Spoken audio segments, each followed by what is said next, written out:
নীলফামারীতে রেলের মালামাল চুরির মামলায় ১৩ বছরের সাজাপ্রাপ্ত পলাতক আসামি রব্বানী আকন্দকে ১৮ বছর পর গ্রেপ্তার করেছে পুলিশ।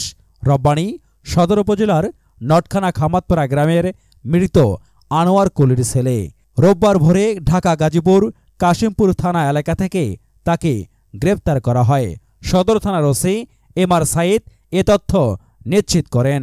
সকল আইনি প্রক্রিয়া শেষে ১ ডিসেম্বর সোমবার সকালে আদালতের মাধ্যমে তাকে জেলা কারাগারে পাঠানো হয়েছে।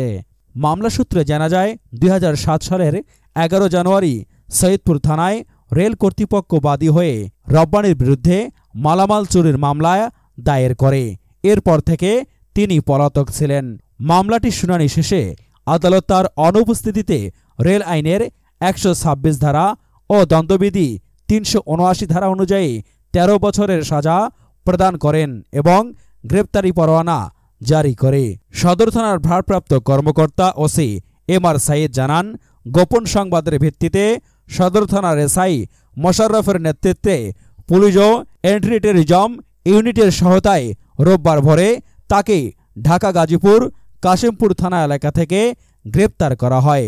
আদালতের মাধ্যমে তাকে জেলা কারাগারে পাঠানো হয়েছে। ওমর ফারুক, নীলফামারী।